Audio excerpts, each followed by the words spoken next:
Yeah, you today. bet. Your thoughts on the game, please. Well, first off, congrats to Tulane and Coach Ullman. I've known Jay for a long time, and they've got a great work of mentality going on over there. So congrats to Tulane for winning that back-to-back championships, and also congrats to the American. This was obviously my first opportunity to be in this tournament, first class event, the hotels, the hospitality, the way the tournament's run, and certainly the facility here with being here at Clearwater is fantastic. The backfield, it's a big league tournament, so that part was really enjoyable. Obviously, from our end, couldn't be more proud of our program. 4-16 in the month of April, and found our way in May. And we were as good of an offense in the country as anyone in May. And to do the run that we had to beat East Carolina twice, it's a tournament that you need to go 4-0, and it's tough if you get that fifth game with pitching. And obviously, both staffs were a little tender today, but both programs brought everything. And I just couldn't be more proud of our coaches and players. I mean, we made a heck of a run, and I think we represented Wichita State University in a first class and competitive manner. We'll open up to questions. Please use the raise hand feature for a question. We'll start with Gary Smith, please. Coach, you had to like your positioning there, the way Hunter Holmes was pitching. I mean, he was terrific to the first six batters he faced. Just how it's obvious, but how tough is it to end just on one pitch like that when everything seemed to be in good shape? Yeah, it's tough, and Jackson's a good player, and he's strong, but I feel bad for Hunter, but I hope he recognizes his achievement that we would not have been in this position. I think he led the country in appearances as a reliever, and that was something that we told him he might have the opportunity to do in recruiting. But absolute workhorse for us, big future for us if professional baseball doesn't want a left-on-left reliever. But I feel bad for him, but I'm also really proud of him. He got us here, and I think he threw 5 times this week. Okay, we'll go to College Baseball Weekly for the next one, please. Yes, Coach. I just want to say congratulations on a great season. I know it was a tough loss. I know obviously you want to be playing in the regionals, but despite that, the way this offense came together down the stretch, it surprised people like me. But is this something you always saw even back in fall ball? We really did think we would be really offensive, and when you looked at April, that was one of the areas that we weren't swinging the bats. We weren't scoring runs. We thought that we would be a team that would be built on power. We weren't exceptionally athletic. And those are things when you look at the season as it progresses where we're going to need to get better. Finding a little more athleticism in the outfield. The American Conference is a very athletic, big park type speed outfield. So we'll need to do that. But yeah, to answer your question, I thought that when we went into the season, we thought that we would pitch. And we thought that we would hit for power. I think we had 110 HPP. Our on-base percentage was really high. We hit some homers and doubles, and you got a lot of production out of guys that weren't real productive last year within the program. So really proud of the guys. But the offense started clicking, and we expect to be a good offensive club moving forward. I think the most exciting thing for us is the amount of players that were on the field today who are freshmen or are going to be returning to Wichita State. The future is definitely bright.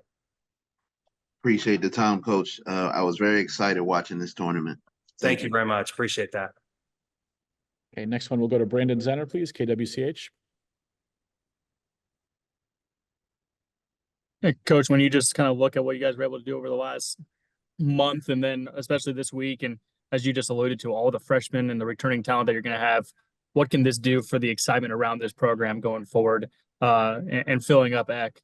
And getting this program to where you talked about it in your introduction a year ago? Yeah, I think we got the people of Wichita excited.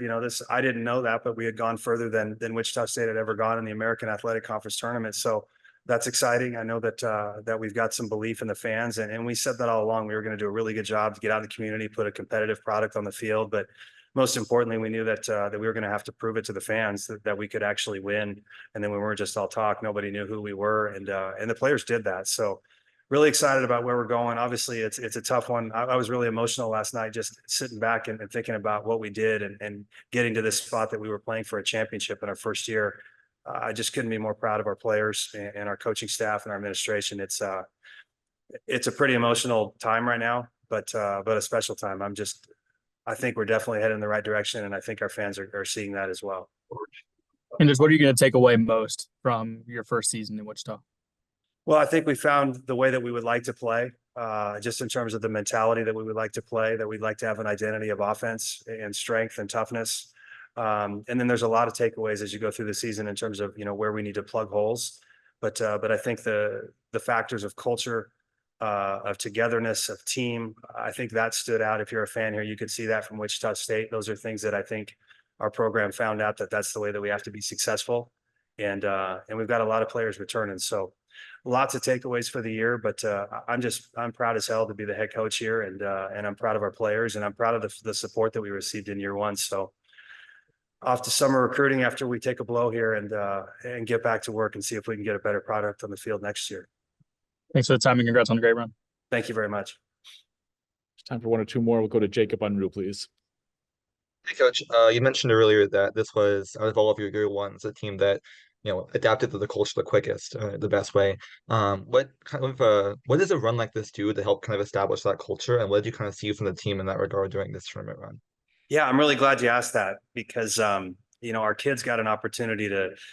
We didn't taste it, but the plate was right in front of us, and we could certainly smell it. And to get that opportunity in year one to play for a championship and have a bunch of players coming back who have been in this scenario, I think it really puts us in a position to be able to go chase it down again. And I'm just really happy that we had the opportunity to do that. And that for me is the biggest takeaway for our program, is that in year one, we got to play for a championship, and those experiences are invaluable, and you find the parts of the game that have to get better. And I think the biggest takeaway for us is that culture and team and toughness can carry you a long way. And then if we can tighten up some things on the field and improve on some athleticism and certainly lengthen our pitching staff, those would be the takeaways. But I'm going to go into that locker room and tell the guys how proud I am of them and proud to be their coach.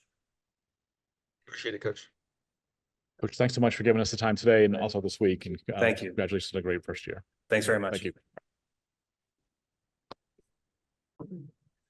Okay, joined by Tulane head coach Jay Ullman. Coach, congratulations on first team to go back-to-back in this tournament. After your drink, just we get your thoughts on the day of the week, and then we'll open up to questions. This is an absolutely incredible back and forth college baseball game. Credit to Wichita State. They were every bit the champion as well. I thought they were tremendous. I thought they pitched with a lot of heart and played with a lot of heart. They were running on fumes that way.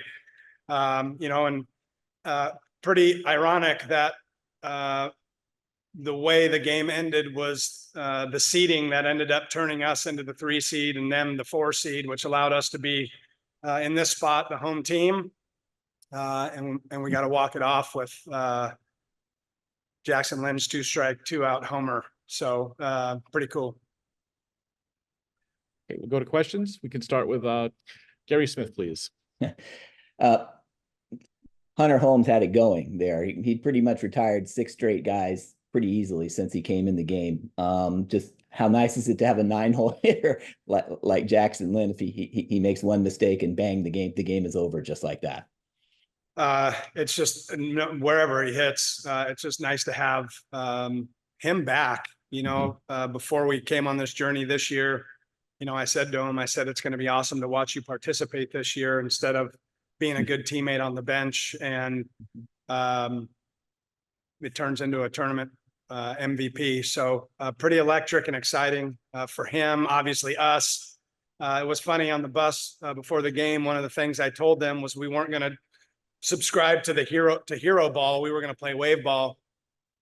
And then when I found him later, I said, oh, okay, I guess we can play hero ball. So that was pretty cool. But just a lot of, it wasn't pretty, which those kinds of games aren't going to be pretty a lot of times. It's just going to be sometimes who's the home team and who keeps punching. And I thought they punched us pretty good. And as resilient as we've always been, we continue to do that and show our true colors, which is a pretty tough, gritty team, and responded with a number of our own and was able to take the lead back. And, if Marcus, that guy doesn't make a great play in right field, it's 12-7, and the 10th run that they got isn't as, obviously they wouldn't have tied it, probably. I mean, again, hindsight's 20/20, but that could have really busted the game wide open. And I kept, when he made that play, I was like, dang it, knowing how the wind's blowing and how physical they are and how they could hit. I knew that was a pretty pivotal play. And for J Bob, wasn't super sharp. He had one really good inning, dynamic inning. You know, he didn't give up the lead, you know, and that's important in those kind of games, is when you get punched, don't give up the lead, you know, come out tied, or, you know, just up one if you were up 5 or whatever it was, but just maintain a tie or keep the lead. So pretty cool game. And they have a lot of lefties in their lineup at the top of the order. How key was having Luke available to come in and do what he did?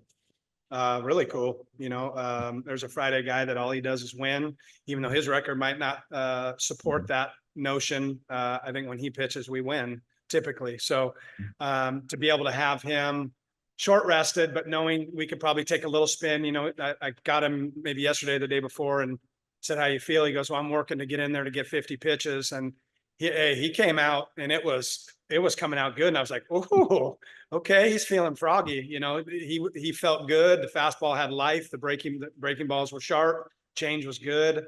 You know, and to be able to neutralize those lefties like he did was obviously a critical component to keeping us right there and letting us win it in our last at bat. Obviously, last year's tournament win came out of nowhere. This one definitely did not come out of nowhere. You could see this building at the end of the season. Just how good did you feel going into the tournament, and did it kind of come to fruition what you'd been seeing? Well, I certainly felt great. We won it with a team that was understaffed positionally and from the mound, and it was ironic. I think I have a newfound respect for what we did last year with the little amount that we had, because I watched teams go out there, ECU 2 years in a row, and have to use a bunch of guys. And it's hard to win, hard to do those kind of things. But, you know, I felt good about this. You know, started at ECU. We just talked about it being playoff baseball from then on out. And I think we're 9-1 now since ECU. And that's a pretty good indication of their level of focus and toughness and grit and tenacity, you know, and those are things you can't buy. Those are things you have to earn, and those are things you have to believe in. And these kids, they really believe, and I have the utmost respect for them and our coaching staff, who's done a dynamic job, not only bringing in more players to fill the gaps, but really coach their butts off like they did last year. You know, you don't get recognized for those kind of things when you have 19 wins, but they really, our coaching staff from top to bottom did a tremendous job preparing these guys every single day from the fall till today. And that goes, you know, our strength guys and Nico and Victoria, our trainer, and all the auxiliary people that have really, you know, made their lives trying to help these guys on a daily basis, whether it be from a physical standpoint or a mental standpoint or emotional standpoint. So it's been a special ride so far. And the fact that we have so much experience, you know, they're not going to want to be done with that. So I'm looking forward to getting back home and finding out where we're going and preparing for that. Right. The next time we'll talk, you will know where you're going and what the seed is. Do you feel like your team deserves a 3 seed? I mean, I know that's not, I mean, and obviously that can make a big difference. Yes, I do. You don't face, okay. And do you feel like you will get a 3 seed, or how do you feel about that? I don't know. I don't pretend to understand or know the inner workings of the selection committee and what their thoughts are. I know our quad 1 wins are pretty good. Our, you know, against top 50 teams is pretty good. I think 7 and 8, that's pretty good. And then our road record's a plus. We won 4 in a row here. We've won, you know, 9 out of our last 10, which is also used to be a criteria. I don't think it is anymore. You know, and we finished at the top half of the league in the regular season, and then we won it. So wherever they send us, whoever they play us against, we'll be ready to go. Congratulations. Thank you, Gary. Okay. We'll go next to Jared, WGNO. Hey, Coach, we talked yesterday, of course, but today finally clinching the victory, and the fact that this team does it after being picked to finish 9th in the preseason, how much does that factor into the gratification of what you just accomplished? I'm gratified for our players and our staffs and our families, and the naysayers, the non-believers, you know, but, you know, hopefully along the way, if there were some non-believers that believe, we're cool with that too. But, you know, I'm gratified with the development and growth of this team. That to me is the most important thing. It's always about getting better every day and how you respond to what happens to you. And I truly believe that. And, you know, I think you look at today's championship game, they scored, we scored, they scored, we scored. The only time we didn't score when they scored was in the 7th. So we have a warrior's heart and a tough mindset. Right. Going even into that, coach, the fact that this team has been battle tested and being able to have, I think, a top 3, top 4 turnaround as far as wins compared to last year, what has really led to such a large turnaround of victories compared to last season? That's number 1 in the country, not 3rd or 4th. Oh, yeah. What does it mean? What does it mean? How does it factor in, and what's all led to it? Oh, I mean, it's another year of continuity with how guys are being coached, the expectations, the standards. You know, I think when you go through hell in a gas can suit and you only win 19 games, but you get to a regional, I think I would hope that the players would say that the coaches didn't, you know, blame them, chuck them under the bus. We kept coaching them. We kept loving them. We kept doing right by them. And I think when you operate from that and you turn the page to the next year, and you go out and your coaching staff goes out and brings a bunch of guys in to complement the older guys who decided to stay, and you coach them and you love them up. You know, I think you have to get better every year. If you have deficiencies, you need to plug those holes. And I feel like our coaching staff went out and plugged the holes with guys that could help us for this year. And it's turned out to be a really special club, a very tight-knit team, family-oriented club, great teammates. Right. And lastly, you already talked about him a little bit, but your 9-hole hitter is the most outstanding player. At what point do you just settle in and be like, you know, it's pretty good to have one of my most dangerous hitters sitting in the 9th spot? I mean, the lineup's the lineup one time through the order. So it's like, if he's not hitting 9, he doesn't walk it off in the 9th, you know, like it's like Colin Tuff. We move him down the 7-hole. He homers. It's just, so to me, it's a lineup's the one time through. We try to match it up. You know, obviously I don't want to put Klein in the 9-hole and stack our 2 left-handed hitters there to allow the other team to bring in a lefty to try to shut those 2 guys down. And if they get Klein, they got to go through Jackson. If they go through Jackson, they got to get through Raz, and then it's T.O. to Brady to. So it's not just like, it's not. No offense, I know you asked the question, and I'm not. It's just like, it's not little league. Your 9th hitter in Division I baseball is pretty good. So 9-hole, 3-hole, 4-hole. I think this year we've hit everybody anywhere. You know, so. Our guys just they care about the number on the final line score, that we have more runs than the other team. So I'm not mad at you for that question at all. It's a good question, but it is what it is. No, I understand. Thank you, Coach. Congratulations. You're welcome. Okay, next for College Baseball Weekly, please. Coach, congratulations. Anwar Corey, College Baseball Weekly. You were seated 3, but you played like number 1. Was there anything different this week? Was there a certain mentality, or was it just the same? Go out there and execute, fellas. I appreciate you saying we played like a 1 seed. I would agree with you. I thought we did too. You know, it's just go out there and execute. You know, there was nothing. That was the thing, is we just stayed in character. You know, and it wasn't like we didn't get to the tournament and then all of a sudden we go, okay, let's put our tournament faces on. It's tournament time. Like, we started that 2 weeks beforehand.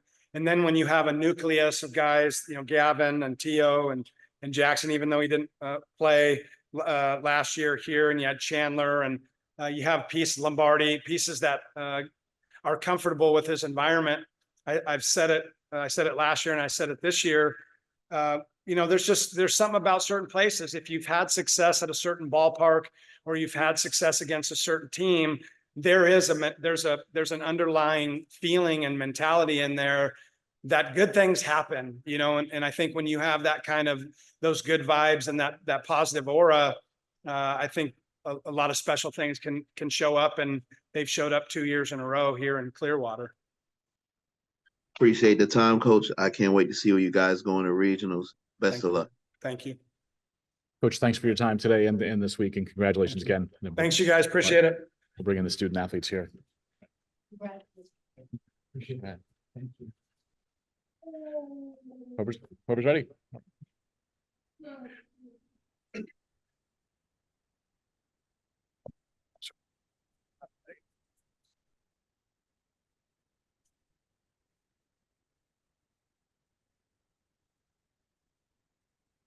All right, we have Luke Flata, winning pitcher for today.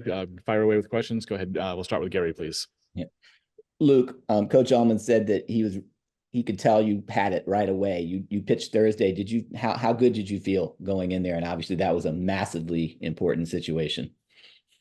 Well, after Thursday, I was throwing on Friday and my arm felt pretty good. I got with our trainer, Victoria, and we did a lot of work on my forearm and back to get everything just loose and ready to go. And I was telling him, like he said, I mean, I was ready to go today, whether we needed me or we didn't. What inning it was, I didn't care. I was going to get out there and do what I do.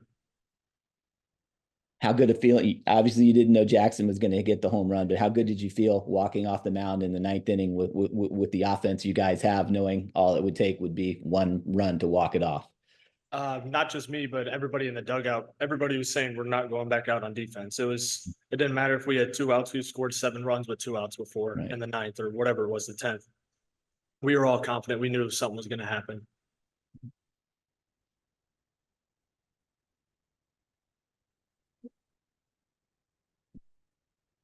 How dangerous do you feel like you guys can be going into a regional the way you're playing right now as a team? Very dangerous. Not even just the way we play. I think that us as a group together, like the guys were everybody's close. Like I could text anybody with a problem, they'd help me out or anything like that, not just with baseball.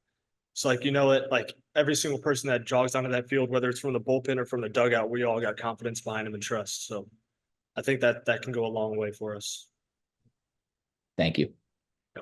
Luke, thank you. Appreciate it. Congratulations. Thank you.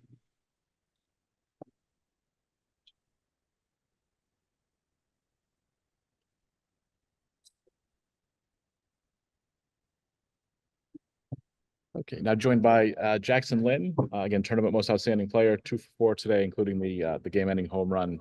And again, we'll take questions for Jackson, and then we'll start with Gary. Jackson, what were you looking to do, and what was the pitch? Obviously, that guy had pretty much gotten 6 guys out pretty easily, and he had 2 strikes on you, and then 5 seconds later the game was over. Right. I got to be honest with you. I have no idea what pitch that was. I have no idea what I did after I hit it. Yeah, I mean, I got a lot of respect for that team. They threw a lot of guys out there, a lot of guys with not a lot of rest. And they were able to execute in some moments, but in that moment I was just looking to drive something. Got a pitch I could do it with. You may not have known what the pitch was, but you knew it was out the second you hit it because you started celebrating right away. Just kind of describe that feeling.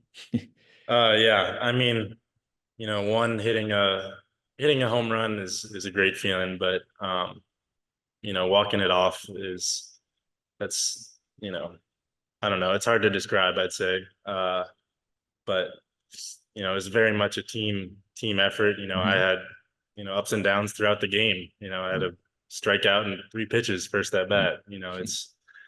It's not always just about one moment.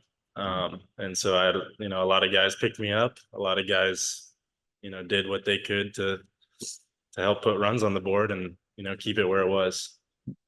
You guys faced adversity twice in the tournament. You fell behind by 3 to Charlotte and immediately scored 3 runs. You fell behind 4 today and immediately scored 3 runs and then went ahead in the next inning. What is the confidence like right now in that dugout where you just feel you're going to win every time? Yeah, I think right now we have this level of belief that might be a little different than the past. Different points throughout the season. I think there's an understanding that we're going to do it. Everyone has that same drive, that same belief. And I think when you find a group that has that, and can ride the hot wave that we're on right now, we're going to be a really tough team to beat. And we proved that this week. And one last question. You look, how did you emerge out of that dog pile at the bottom? Your back was a little scratched up. I don't know if it was, Yeah. or not, but were you okay? For a second there, I thought I was gonna pass out. But yeah, I ended up being fine. The good feelings won over, and I I got on my feet and was about as pumped as I've ever been. So Congratulations. thank you. Okay, we'll take the next one from Jared, please. WGNO. Hey, Jackson, talked about Coach Jay earlier, and he talked about how you had to watch this from the side or in the bullpen. I'm sorry, in the dugout last year. This time around, you get to be a part of it, and to be able to do this and to get the walk off. What were the emotions like in those moments for you? I haven't gone into this week thinking about what I've done in the past, I'd say. I think just keeping the single focus on winning the baseball games is the most important thing. But obviously, I've thought about plenty of times some things that I've had to deal with and adversity, and it's definitely, this is a good moment for me in terms of just feeling like hard work paid off. Right. You've been part of the run, of course. Last year, you were there to watch it as well. What is different this time around in terms of the success and the adversity that you guys are able to fight your way through? Yeah. Like Coach Ullman said, our team has more depth this year, more talent. And I think everyone is believing in their talent this year, which at times last year that wasn't the case. And so I think this year we have a really good opportunity to get out there and do damage in a way that we didn't last year in the regional. Right. And what do you think has been the turning point to where this team has gotten on to this hot streak and is able to find a way to win regardless of the circumstances? I think we needed some confidence coming after that Memphis series. We'd lost against the team we knew we were better than, and then for us to turn it around against ECU and beat a good team that can set a team off, and it did for us. So, yeah. Right. Congratulations. Thank you. Thank you. Great Jackson, game. thanks so much. Congratulations as well. Thank you guys. Appreciate it. And thanks for everyone for joining us this week. Right. Thank you. Thank you. Right. Thank